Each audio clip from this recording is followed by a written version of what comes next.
सभी प्यारे बच्चों को मेरा नमस्कार। आपका अपना यूट्यूब चैनल LK मीना पे सभी का स्वागत है। तो प्यारे बच्चों, आज की वर्कशीट हमारी शिक्षा निदेशालय की तरफ से दी जाने वाली कार्यपत्र संख्या 90 और विषय हमारा हिंदी और ये कक्षा 9th की वर्कशीट है। यहाँ पे सभी बच्चे अपना नाम लिखे, यहाँ पे अपने कक्षा अध्यापक का नाम लिखे। आज की तारीख हमारी 24/2/2021 और दिन हमारा है बेटा बुधवार का।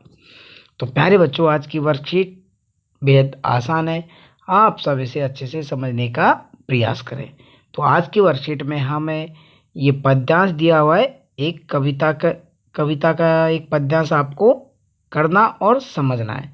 तो आपको इन पद्यांश के कैसे आंसर आपको हल करने हैं, ये आपके पेपर में बेटा 8 नंबर का पूछा जाता है। जो फाइनल पेपर होते हैं अर्धवार्षिक मिड टर्म में आपके होते हैं, तो उसमें 8 नंबर का ये क्वेश्चन पूछा जाता है और इसी में से इसी पद्यांश को हमें पढ़कर इन सब के आंसर हमें क्वेश्चनों के देने होते हैं, जो कि बेहद आसान है। तो चलिए करते हैं इसको शुरू करना। तो सबसे पहले हमें पद्यांश को पढ़ना और समझना है। यह हार एक विराम है, जीवन महासंग्राम है। तो आपने अगर ये पढ़ रखा है ये कविता, तो आप इसे तुरंत ही पहचान जाएंगे। ये कविता शिव मंगल सिंह सुमन द्वारा रचित है, ठीक है ना। तो आप सब इसे अच्छे से समझें और अच्छे से प्रयास करें। आपका उसका कवि का नाम, लेखक का नाम याद होना चाहिए, जो कि आपकी हर कविता से 1 नंबर का क्वेश्चन बनता है कि भाई यह कविता किस लेखक के द्वारा लिखित है। यह हार एक विराम है, जीवन महासंग्राम है। तो बेटा ये कविता जो शिव मंगल सिंह द्वारा रचित है, तो ये एक बेटा जोशपूर्ण कविता है। क्या एक जोशपूर्ण कविता है, ठीक है। तो इसमें मतलब जो बातें गई, जो हमारे समाज में जो बातें हो रही हैं, तो उनसे कैसे हमें अपने आप में जोश देते हुए और अपने देश के लिए क्या करना है, देश के प्रति जो प्यार है, प्रेम है नौजवानों में, तो उसी को यहाँ पे बताया गया। और उनमें क्या है, जो देश ठंड मतलब उनमें जो नवयुवकों में जो जोश ठंडा पड़ गया है, तो उसी में जोश भरने के लिए कविता उन्होंने लिखी। यह हार एक विराम है, जीवन महासंग्राम है, तिल तिल मिटूंगा पर दया की भीख मैं लूंगा नहीं, वरदान मांगूंगा नहीं। तो यहाँ पे शिव मंगल सिंह यही बता रहे हैं कि मतलब अगर हमारे जीवन में अगर हार हो गई है, तो हमें हार से घबराना नहीं है और तिल तिल हमें नहीं मरना, दया की भीख हमें नहीं मांगनी। हमने अपने आप जीवन को कैसा कठोरशाली बनाना है कि हमें किसी के आगे झुकना ना पड़े, ठीक है। स्मृति सुखद प्रहरों के लिए, अपने खंडरों के लिए, यह जान लो मैं विश्व की संपत्ति चाहूँगा नहीं, वरदान माँ मांगूंगा नहीं। तो यहाँ पे कह रहा है कि मुझे ज़्यादा देर के सुख मतलब सुख दुख सुख नहीं चाहिए, मुझे तो एकदम में खंडर जो पहाड़ है उन्हीं की तरह मेरे इरादे भी क्या है बेटा, मजबूत इरादे हैं। और मुझे विश्व की कोई संपत्ति नहीं चाहिए, मुझे तो बस अपना जीवन को क्या बनाना है, सफल बनाना है। क्या हार में क्या जीत में, किंचित नहीं भयभीत में। तो कह रहे हैं मुझे हार और भयभीत से डर नहीं है, मैं तो बस जीतना चाहता हूँ। संघर्ष पर्त पर जो मिले यह भी सही वह भी सही, कि मेरे जो संघर्ष पर्त है कि जिस पे मैं संघर्ष कर रहा हूँ, मतलब जो वो संघर्ष कर रहा है जीवन में, तो उसके संघर्ष पथ पर जो भी चीज़ मिले तो उसको क्या है, उसे भी ग्रहण करेगा, चाहे दुख मिले या सुख मिले, ठीक है ना बेटा। तो यहाँ पे वरदान मांगूंगा नहीं, मैं किसी से वरदान नहीं मांगूंगा, मैं अपनी मेहनत से ही क्या करूँगा, आगे बढ़ूंगा। लघुता ने अब मेरी छुओ, तुम हो महान बने रहो, कि मेरी आप ये मेरा छोटा कद है, तो आप इसको मत छुओ। तुम महान हो तो महान ही बने रहो, अपने हृदय की वेदना मैं व्यर्थ त्यागूंगा नहीं, कि जो मेरे हृदय में जो वेदना है, जो कष्ट है, मैं किसी के सामने उसे गिड़गिड़ाऊंगा नहीं। और जो मेरे अंदर दुख है, तो मैं उसे व्यर्थ भी नहीं जाने दूंगा। और ना मैं किसी से भाई ये नहीं कहूँगा कि मुझे अच्छे जीवन के लिए आप क्या दो, वरदान दो। मैं पूरी मेहनत करते हुए मेरे जो पथ मार्ग है उसी पे मैं आगे बढ़ता जाऊंगा।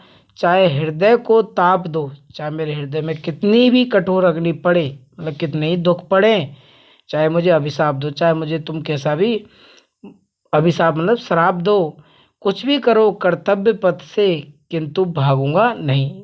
कि वो क्या करें कि यहाँ पे एक राहगीर है तो जो पथ पे चलता है तो वो ये कहता है मुझे आप किसी चीज़ से डरा नहीं सकते, चाहे मेरे उस पथ पे सुख मिले या दुख मिले, मैं उनको भी स्वीकार करूँगा, लेकिन मैं मेरे कर्तव्य पथ से बिल्कुल भी अलग नहीं हटूँगा और मैं अपने जीवन के लिए किसी से क्या वरदान वगैरह की कोई भीख नहीं मांगूंगा। ओके बेटा, तो ये कविता बेटा पूरी तरह से जोशीली है और सिम मंगल सिंह द्वारा रचित है। तो बेटा चलिए करते इसके आंसर क्वेश्चन हम। ठीक है, तो पहला क्वेश्चन है इसमें, विराम शब्द का पर्यायवाची क्या है? तो बेटा विराम का मतलब समाप्ति भी होता है, विश्राम भी होता है, थोड़ा सा रुकना भी होता है, तो तीनों ही इसके पर्यायवाची शब्द है, तो इसका आंसर हमारा आ जाएगा घ, उपयुक्त तीनों। तो काव्यांश, तो आपने काव्यांश पद्धति से निम्नलिखित शब्दों के विलोम शब्द ढूंढकर लिखे।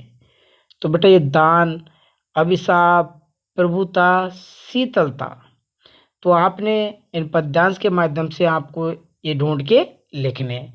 तो दान का मतलब बेटा क्या होता है कि दान का मतलब हम कहते हैं ना दान करना। ठीक हो, तो आपने इसे अच्छे से पढ़ा। ठीक है, तो इसमें से आपको इनके शब्दों के विलोम शब्द छांटने होते हैं। अगला क्वेश्चन देख लेते हैं एक बार। ये पहला क्वेश्चन हो जाएगा, ये हमारा दूसरा, ये हमारा तीसरा। निम्न शब्दों के आपको अर्थ लिखने हैं तीसरे क्वेश्चन में। और इसमें चौथा क्वेश्चन क्या है हमारा कि तिल तिल मरना, तो मुहावरे का दो प्रयोग करके आपको इनके अर्थ लिखने हैं। और यह हार एक विराम है जीवन महासंग्राम है, इस पंक्ति का हमको भाव स्पष्ट करना है, कभी किससे भयभीत नहीं है। तो इस प्रकार बेटा ये जो क्वेश्चन आ रहे हैं तो ये आपके 1 2 3 4 5 6 7 8, तो इस तरह ये 8 नंबर के क्वेश्चन आपके आएंगे। तो बेटा चलिए करते हैं इनका आंसर। अगर आप सबको ये आ रहे हैं पद्यांश से क्वेश्चन आंसर छाटना तो आप सब भी इनको कर सकते हैं, ठीक है ना। और जो आंसर आपका गलत मिल आता है तो उसका आप मेरे आंसरों से मिलान कर लेना, कोई दिक्कत नहीं। अभी आपसे गलती हो जाएगी कोई बात नहीं, लेकिन जब आपके पेपर हो तो उसमें आपसे गलती ना हो, तो उसके लिए मैं बताता हूँ इसके आपको आंसर। ओके,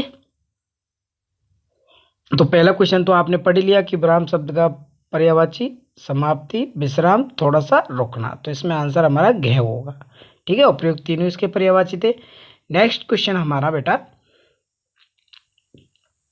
नेक्स्ट क्वेश्चन है काव्यांश से निम्नलिखित शब्दों के विलोम शब्द ढूंढ कर लिखे। तो दान का मतलब बेटा दान देना, भीख।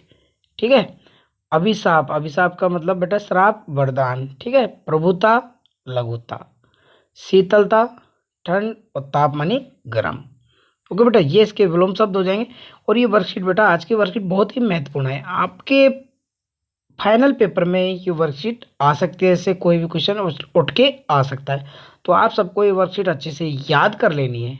ठीक है, अगला हमारा नेक्स्ट क्वेश्चन है कि निम्नलिखित शब्दों के अर्थ लिखिए। तो बेटा इनके अर्थ देखो, स्मृति, स्मृति क्या होती है बेटा यादें, याददाश्त। किंचित मतलब थोड़ा, जरा, व्यर्थ, बेकार, पथ, मार्ग या रास्ता। तो इस प्रकार इनके अर्थ हमें लिखने हैं। अगला हमारा तिल तिल मरना, मुहावरे को दो वाक्यों में प्रयोग करें कि जब से, बेटा इसको हमें वाक्यों में प्रयोग करें। तिल तिल मरना मतलब घुट घुट के मरना, तिल तिल मरना घुट घुट के मरना, कि जब से अदालत ने हत्या के केस में मुजरिम को फांसी की सजा सुनाई है तब से वो क्या कर रहा है, तिल तिल मर रहा है कि मैं मर जाऊंगा, मैं मतलब घुट घुट के मरना। तिल तिल कर मरने से अच्छा है कि मनुष्य के पास जितनी जिंदगी है वो उसे खुश होकर बिताए। कि घुट घुट के, तिल तिल का मतलब वो यहाँ पे घुट घुट के मरने से अच्छा है कि जितनी जिंदगी मिली है उसे खुशनुमा वो बिताए। तो इस तरह इन मुहावरे का आपको वाक्य में प्रयोग करना था। तो ये दो वाक्य हमने बना लिए। अगला हमारा पांचवा क्वेश्चन कि यह हार एक विराम है। तो बेटा यहाँ पे भाव है कि हमारा जीवन एक महासंग्राम है, अर्थात कठिनाइयों से भरा है। हार को कवि ने विराम कहा है क्योंकि हार से जीवन संग्राम में विजय प्राप्त करने में क्या होती है बेटा, रुकावट और कठिनाई आती है। ओके, तो इस तरह आपको इस पंक्ति का भावार्थ लिखना था, तो आपने इस तरह आप इसके भावार्थ को लिख लेंगे। अगला हमारा नेक्स्ट क्वेश्चन, कवि किससे भयभीत नहीं है? कवि कह रहा है कि जीवन के संग्राम में मिलने वाली हार से उसे तनिक भी भय नहीं है, कि हार जाएंगे कोई बात नहीं, जो भी मिलेगा उसे हम आराम से ग्रहण करेंगे। तो ये हमारा छठवां क्वेश्चन। अगला हमारा कि स्मृति सुखद प्रहरों प्रहरों के लिए अपने खंडरों के लिए ये जान को मैं विश्व की संपत्ति चाहूँगा नहीं, वरदान मांगूंगा नहीं। इन पंक्तियों के द्वारा कवि क्या कहना चाह रहा है? तो इन पंक्तियों के द्वारा कवि कहना चाह रहा है कि जीवन संघर्ष में भाग लेने से पहले बीती हुई और सभी सुख सुविधाओं को भूलना चाहता हूँ और अपने कमी या परेशानियों के लिए संसार को कोई भी सुविधा मैं नहीं लेना चाहता। कभी इस संघर्ष में किसी की सहायता नहीं लेना चाहता था। उन्हें जैसा भी पथ मिले वो उसको स्वीकार करेंगे। अगला हमारा 8वां क्वेश्चन,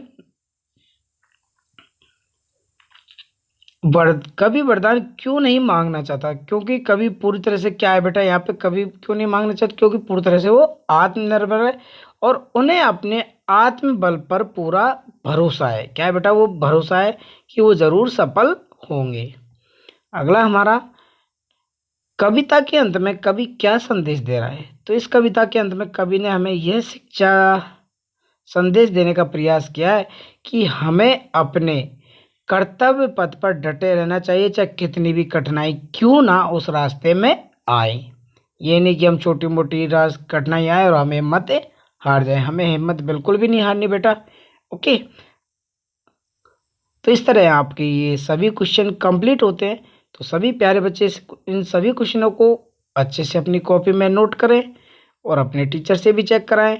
और बेटा ये सारे क्वेश्चन बहुत ही महत्वपूर्ण है, ये आज की वर्कशीट ही बहुत महत्वपूर्ण है, तो इसके सारे क्वेश्चनों को आप अच्छे से याद कर लेंगे।